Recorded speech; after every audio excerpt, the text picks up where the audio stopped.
raconte une histoire à propos du général William Westmoreland. En fait, un de nos membres était dans l'armée avec le général Westmoreland au Vietnam. Et un jour, alors qu'il passait une section de parachutistes en revue, il s'arrêta devant chacun d'entre eux et lui posa la question suivante en lui serrant la main. Une question. Fiston, est-ce que tu aimes le saut en parachute? Il posa cette question à chacun des parachutistes. Tu aimes le saut en parachute? Tu aimes le saut en parachute? Alors le premier lui dit, je l'aime, monsieur. Le deuxième dit, c'est la meilleure expérience de ma vie, monsieur. Et le troisième dit, je déteste le faire. Le général imperturbable resta interloqué et dit, alors pourquoi le pratiques-tu, fiston? Il lui a dit, parce que j'aime être en compagnie de personnes qui aiment le saut en parachute, monsieur. Comme cela est vrai dans la vie de beaucoup d'entre nous. Je sais qu'il est vrai dans ma vie, pas le saut en parachute. Mais parce que si un athlète peut sauter, je vous assure que cet homme que vous voyez ne sait pas sauter. Je ne parle pas du saut en parachute, je parle du fait d'être entouré de personnes qui sautent pour Jésus. Voilà un autocollant que vous pouvez utiliser. Être entouré de personnes qui sautent pour Jésus, de personnes pieuses et pleines de grâce, de personnes qui ont consacré leur vie à Jésus-Christ. J'ai toujours aimé être assis aux pieds des grands sauteurs pour Jésus. J'aime vraiment ça. J'ai toujours cherché à être ami et en relation fraternelle avec de telles personnes. Dans mon livre « Le style de leader de Jésus », il y a un chapitre intitulé « Se tenir sur les épaules des géants ». Car la vérité est que sans ces géants dans ma vie, et j'oserais vous dire que ça s'applique à vous aussi, je n'aurais pas été là aujourd'hui sans ces géants de la foi. Alors, aujourd'hui, je vais continuer à parler des amitiés éternelles. J'en ai déjà parlé dans le message précédent et on a vu comment les disciples furent littéralement abasourdis quand Jésus s'est tourné vers eux et leur a donné un titre qui n'a été donné qu'à Abraham et dont Moïse a reçu une description. Il a dit « Je ne vous appelle plus serviteur, mais je vous ai appelé ami ». C'est ce qui est génial et qui est le début de toute amitié éternelle. Aujourd'hui, je vais continuer cette série de messages. Je suis convaincu dans mon cœur que chacun d'entre nous a besoin de géants dans sa vie. Chacun d'entre nous devrait être un géant pour quelqu'un d'autre. Je sais que certains d'entre vous disent, tu sais, c'est une fausse humilité que je me prétende géant pour quelqu'un. Écoutez-moi bien, ceux d'entre vous qui travaillent dans le ministère des enfants ou dans le ministère des étudiants, ceux qui travaillent à tous les niveaux, sont des géants dans la vie de ces enfants, que vous le sachiez ou non. Et vous avez besoin de géants dans votre vie, ainsi que d'être des géants dans la vie des autres. La Bible est pleine d'exemples de telles amitiés éternelles. Je cite par exemple l'amitié entre Moïse et Josué. Vous la trouvez aussi dans la relation entre Élie et Élisée. Je cite l'amitié entre Paul et Timothée. Mais un des meilleurs exemples dans la Bible des amitiés éternelles était l'amitié qui était entre David et Jonathan. Et je vais vous en parler en détail aujourd'hui. Parce qu'elle est l'amitié éternelle modèle. David et Jonathan. Ceux d'entre vous qui ne connaissent pas bien cette partie de l'histoire de l'Ancien Testament, je vais leur en donner une vue d'ensemble. Le peuple d'Israël, depuis qu'il est sorti de l'Égypte, n'avait pas un roi terrestre, il n'avait pas un roi humain. Dieu était le roi. Donc, 100 ans après que le Seigneur les eut guidés, eut conduits, eut été leur roi, eut été leur chef et eut pourvu à tous leurs besoins, ils se sont tournés vers le prophète et lui ont dit « Nous n'aimons pas ça. Nous voulons avoir un roi terrestre. Nous voulons avoir un roi humain que nous pouvons sentir, toucher et que nous pouvons manipuler. » Ils n'ont pas dit ça, mais c'était ça ce qu'ils avaient en tête. Alors Samuel implora le Seigneur. Et le Seigneur dit à Samuel, « Samuel, ce n'est pas toi qu'ils rejettent, c'est moi qu'ils rejettent. Je vois clair ce qu'ils veulent, je comprends ce qu'ils sont en train de faire. Ils en ont assez que je sois le roi. Ils veulent me remplacer par un roi terrestre. Ils m'ont rejeté.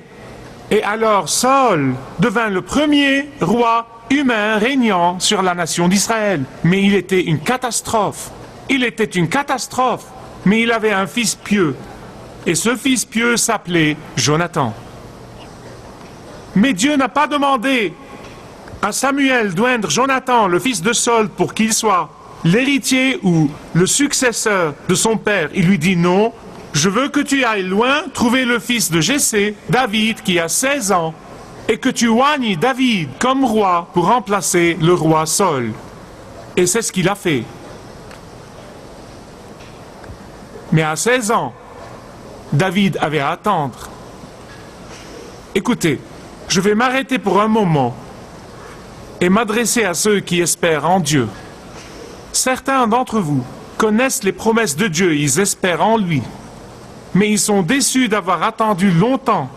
Dieu vous a donné un grand rêve où vous attendez son accomplissement. Et vous restez assis en disant « Pour combien de temps, Seigneur ?» Rappelez-vous de ça. Les moments choisis par Dieu sont toujours parfaits.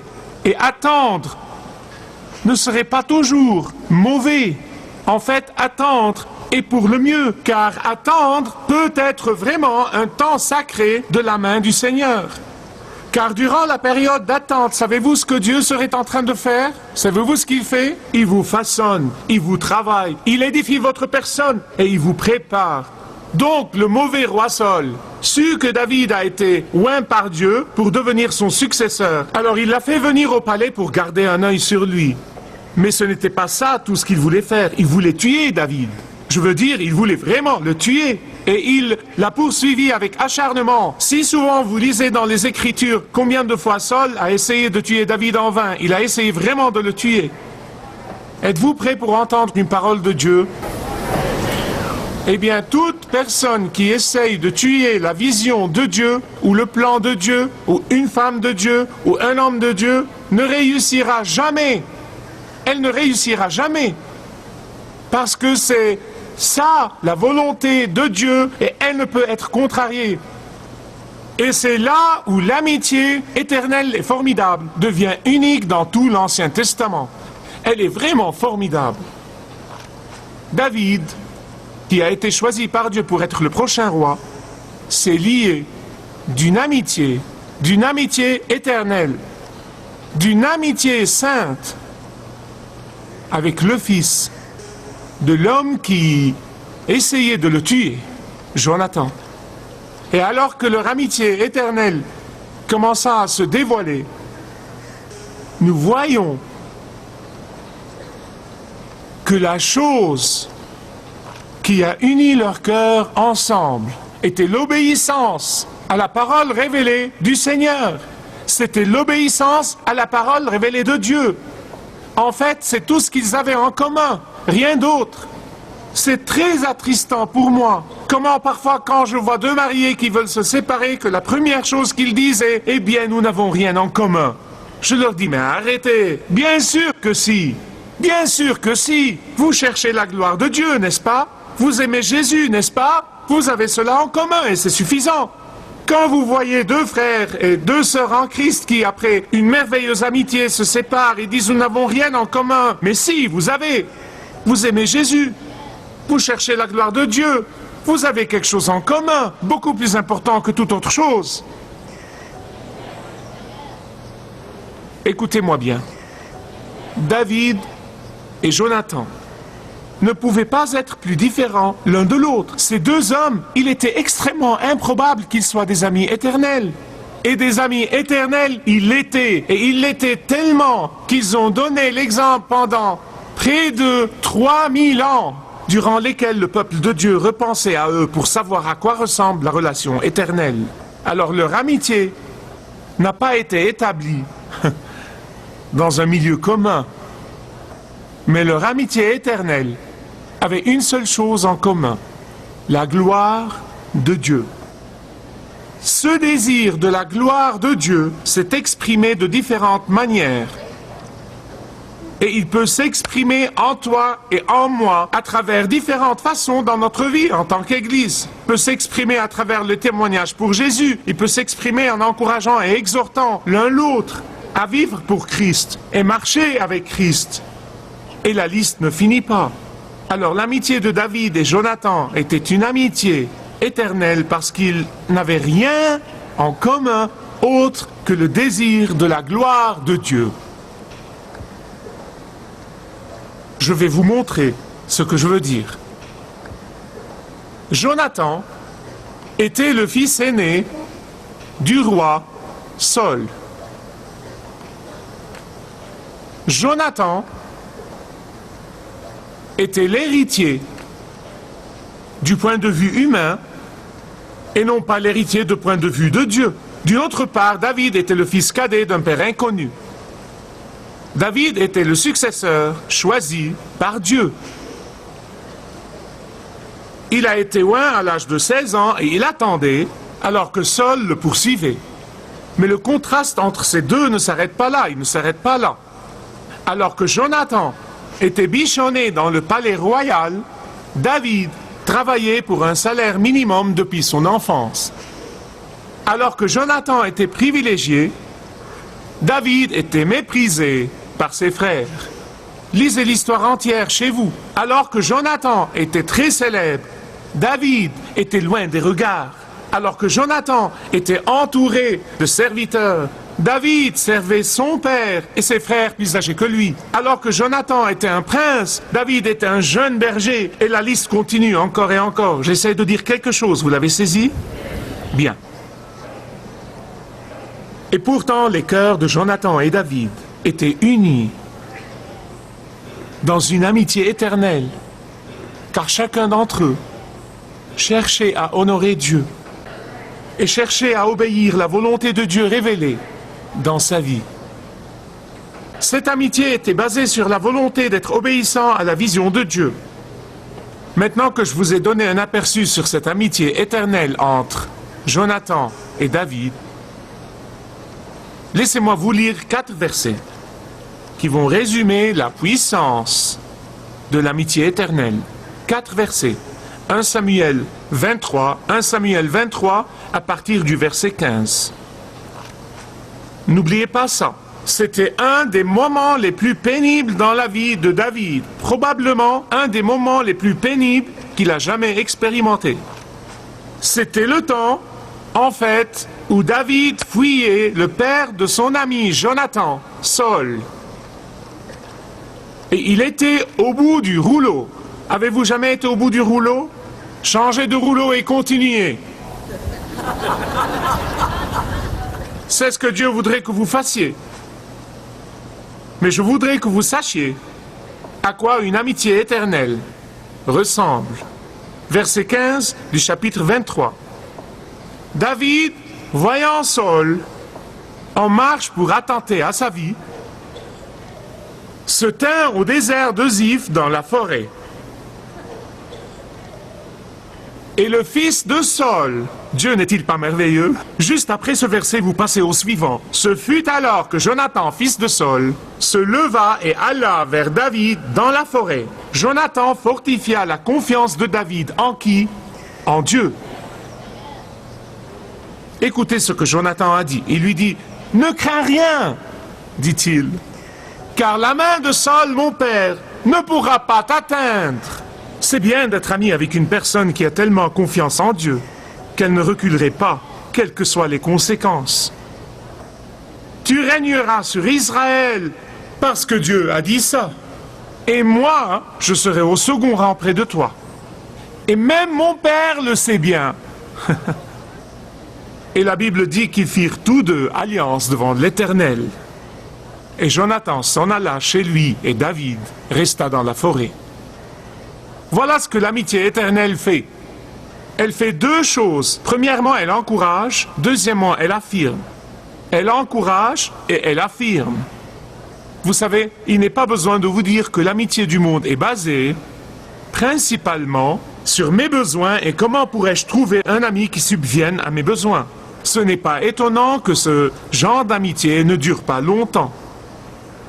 Parce qu'on ne l'envisage pas d'une perspective éternelle. Ce n'est pas une amitié éternelle comme celle qu'on a vue dans le message précédent. Et dans ce message, l'amitié éternelle reformule la question et dit Qui a besoin de mon encouragement? Comment puis-je subvenir aux besoins d'encouragement d'autrui? Que puis-je faire pour donner de l'encouragement? Et quand Jonathan est allé encourager David, il avait tout à perdre. Écoutez-moi bien, il avait tout à perdre et rien à gagner. La question « qu'est-ce que j'ai à gagner » ne faisait pas partie de son vocabulaire. Après tout, David était en fuite devant son père, Saul, et Jonathan encourageait le même homme qui était une menace pour son père. L'amitié d'aujourd'hui dit « qu'est-ce que j'ai à gagner? Que puis-je avoir ?» Non, non, non, non. Jonathan a dit « que puis-je donner? Que puis-je donner ?» En fait, dans l'un des dessins animés de Charlie Brown, Linus était sur son chemin vers l'école avec un bouquet de fleurs printanier dans la main. Et alors qu'il faisait son chemin vers l'école, Charlie Brown le rencontra et ce dernier a compris tout de suite ce que Linus avait l'intention de faire. Il allait offrir les fleurs à son prof. Alors Charlie Brown lui dit, « Tu sais Linus, tu n'arriveras absolument à rien avec Madame Hofmer à travers la corruption, t'as compris ?» Du coup, Linus se redresse, se retourna, indigné, et dit à Charlie Brown d'une façon provocatrice, « Qu'est-ce que tu dis? Corruption? Corruption? Ce n'est pas de la corruption. Je préfère le considérer comme le réamorçage d'une pompe. » C'est comme ça que l'amitié du monde fonctionne. Vous voyez cela partout. Mais dans une amitié éternelle, les amis encouragent l'un l'autre, sans aucune arrière-pensée. Non pas parce que je veux ceci ou je veux cela, non, non, non, non, mais parce qu'il ou elle aime donner des encouragements. En fait, le nom de Jonathan signifie le Seigneur a donné. Si ton nom est Jonathan, sache que ça signifie le Seigneur a donné. Et Jonathan a donné des encouragements à son ami éternel. Vous voyez, nous connaissons tous David, même les gens en dehors de l'église, les gens qui ne sont pas croyants connaissent David, tout le monde le connaît. Ils savent que David était un homme selon le cœur de Dieu. Nous connaissons David comme étant l'homme qui a marché par la foi. Nous connaissons David comme étant l'homme qui a remporté la victoire sur Goliath. Nous connaissons David comme étant l'homme qui a écrit tous ces merveilleux psaumes qui nous encouragent quand nous marchons dans la vallée. Nous connaissons tous David, mais écoutez-moi. À un certain moment dans la vie de David, David était déprimé et découragé. Le grand homme de Dieu que nous connaissons tous, ou pensons le connaître, était désespéré. Il avait peur. Il ne savait pas vers qui se tourner. Cet homme qui a écrit tous ces merveilleux psaumes n'aurait pu réussir sans l'encouragement de Jonathan. Il n'aurait pu réussir du tout. Je voudrais que vous pensiez à l'essence de l'encouragement de Jonathan. Il n'a jamais banalisé la peine de David. Il n'a jamais pris à la légère la peur de David. Il n'a pas essayé de se présenter comme étant la solution du problème de David. Il n'a pas essayé de se présenter comme étant la solution du problème de David. Non, non, non, non. Vous savez ce qu'il a fait? Vous savez ce qu'il a fait? Il lui a immédiatement rappelé les promesses de Dieu. C'est tout ce qu'il a fait. Il lui a rappelé les promesses de Dieu. Il lui a rappelé la parole de Dieu. Il lui a rappelé ce que Dieu a dit à Samuel il y a des années. C'est le ministère d'encouragement. C'est vraiment ça. Ce qu'il a aidé David à faire est de se concentrer sur Dieu et d'être centré sur lui au lieu de permettre à sa peur de Saul de l'accabler et de le détruire. Il l'a aidé à surmonter. Et c'est ce qu'il a fait là. Mais il l'a affirmé aussi. Verset 17. Mais voilà ce qui est absolument fantastique. J'espère que vous ne l'avez pas raté. Écoutez attentivement. Vous savez, c'est une chose de croire la volonté révélée de Dieu. C'est une chose de connaître la parole de Dieu. C'en est une autre de faire entièrement confiance à la parole de Dieu. Quelles que soient les circonstances, et même si tout va de travers, vous savez que Dieu a dit, et donc ça ne peut pas être. Et c'est ce qu'il a fait ici. Il a rassuré David, il lui a rappelé ce que Dieu a fait, il y a quelques années. Prenez le verset 17. Il a dit, ne crains rien.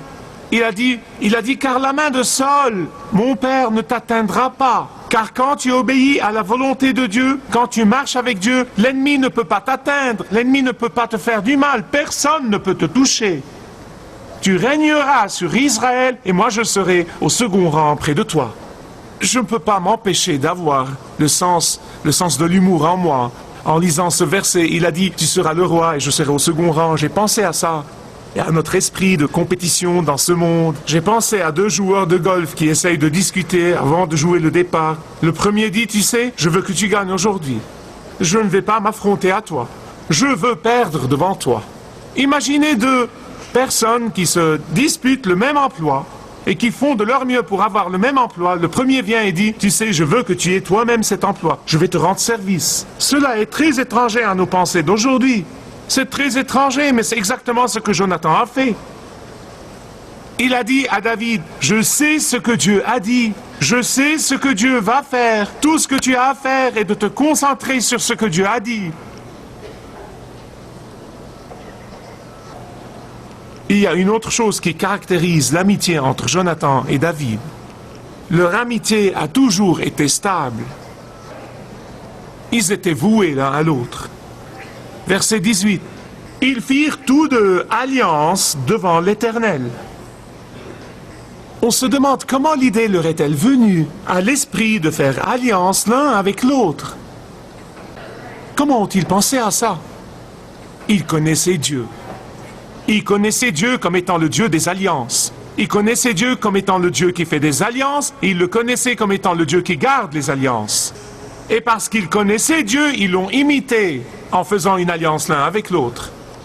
Et en établissant des amitiés éternelles, il faut bien apprendre et savoir ce qu'une alliance veut dire. Je n'ai pas à vous dire, mes bien-aimés, que dans notre culture aujourd'hui, les alliances ne sont pas prises au sérieux. Autrefois, les gens se serraient la main pour faire une alliance. Et vous savez, ils auraient préféré mourir à revenir sur leurs paroles. De nos jours, tu peux signer un contrat de 100 pages et t'en défiler d'une manière ou d'une autre. De nos jours, on ne prend pas la puissance de l'accord au sérieux. Parce qu'on ne la comprend pas. On croit que la puissance de l'accord provient des activités. On croit que la puissance provient de l'activisme. On croit que la puissance provient des plans et des stratégies. Toutes ces choses-là pourraient être bonnes. Mais la puissance vient. La puissance surnaturelle de Dieu se révèle dans l'engagement, dans l'alliance et dans l'accord. Laissez-moi vous poser une question. Êtes-vous jamais revenu sur une alliance ou un engagement que vous avez fait? Vous êtes le seul à pouvoir répondre à cette question. Mais je peux vous dire que si vous avez fait ça, nous avons un Dieu de grâce. Et vous pouvez vous repentir. Vous tourner vers Dieu et lui demander la grâce de garder l'alliance à nouveau. Si vous n'avez jamais fait une alliance avec Dieu, si vous ne lui avez jamais consacré votre vie, vous pouvez le faire aujourd'hui. Si vous n'avez jamais fait une alliance avec un frère en Christ ou une sœur en Christ, essayez de le faire. Essayez-la et vous saurez que l'amitié éternelle non seulement encourage l'autre personne, mais elle l'affirme aussi. Si vous désirez connaître Dieu d'une manière personnelle, demandez le livret « Retrouvez la joie que vous avez toujours désirée » et vous pourrez découvrir l'amour de Dieu pour vous et apprendre comment expérimenter son pardon.